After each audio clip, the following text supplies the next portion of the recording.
మనకి కాని దేశములో సమాజంలో మనం ఎలా ఉండాలి అంటే, ఐగుప్తులో యోసేపుని మనం జ్ఞాపకం చేసుకోండి. ఈ పోతీఫర్ అతని ఇంటిలో ఇతడు పనివాడిగా చేరగా కొంతకాలమునకు అతని యొక్క నమ్మకమైనటువంటి ప్రవర్తన, మంచి ప్రవర్తనను బట్టి పోతీఫర్ కూడా తనని ఏం చేశాడంటే ఇంటి అంతటి మీద కూడా ఆధిపత్యమును ఇచ్చేశాడు.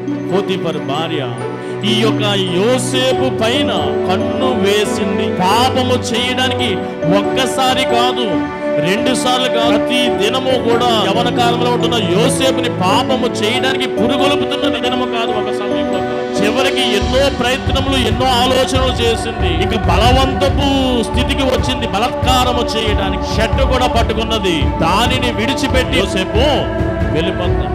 తన భర్త అధికారి వచ్చే వరకు గుప్పిట్లో పట్టుకున్న యోసేపు వస్త్రం అదే రీతిగా ఉన్నది. జరిగినది చెప్పింది, న్యాయపు మాటలు, వక్రీకరణ మాటలు చెప్పింది భర్తకు. యోసేపు వంటి నీతిమంతుడిని పట్టుకొని వెంటనే పోతీఫర్ గొప్పోద్రేకుడైపోయి యోసేపుని ఏం చేశాడట, ఖైదీలో పెట్టేశాడు. ఇక్కడ యుక్త వయసులో ఉన్నాడు, తండ్రి దగ్గర లేడు, అన్నలు 11 మంది కూడా దగ్గర లేదు, అమ్మ కూడా దగ్గర లేదు, ఊరు కానీ ఊరు, దేశము కానీ దేశము, కుటుంబం ఎవరు కూడా లేదు, ఒంటిగా ఉన్నాడు. ఏదంటే అది చెయ్యవచ్చు కదా అని ఈ లోకపరమైన శరీర ఆశలకు యోసేపు ఏమైనా ఒక్కంతైనా అవకాశం ఇచ్చాడా?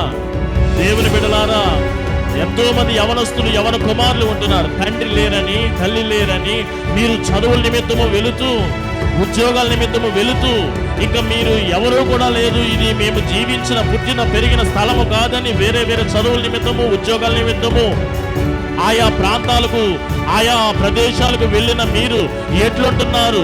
మీరు ఈ లోకపరమైన ఆశలు, శరీర ఆశలను విసర్జించగలుగుతున్నారా? యోసేపు వలె ఈ సమాజంలో ఒక క్రైస్తవ బిడ్డగా, క్రైస్తవ కుమారునిగా, కుమార్తెగా నువ్వు ఎట్లా జీవించాలి? యోసేపు వలె శరీర ఆశలు నీ స్నేహితులు మధ్యమునకు బలవంతం చేస్తున్నారా?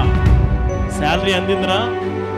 ఆ మంత్ ఎండింగ్లు ఏంటి పార్టీలన్నీ కూడా మద్యమును సేవించడము, జోదమాడడము, బెట్టింగ్లు, ఇవన్నీ కూడా అల్లరితో కూడిన ఆటపడులు, ఇవన్నీ కూడా పాపము. నువ్వేమో ఏదో ప్రయోజకుడు అవుతున్నావని, ప్రయోజకురాలు అవుతున్నాని ఎంతో కష్టపడి చదివించినటువంటి తండ్రి, తల్లి ఇక్కడ నీ గురించి కలలు కట్టు ఉంటే నువ్వేమో లోక ఆశలకు, శరీర కోరికలకు లోబడిపోతున్నా, మెల్ట్ అయిపోతున్నావా? క్రైస్తవేతర ఈ ప్రపంచములో, ఈ దేశాలలో, లోకములో, సమాజములో యోసేపు వలె నీవు ఈ శరీర ఆలోచన, ఉద్దేశాలను విసర్జించగలవా?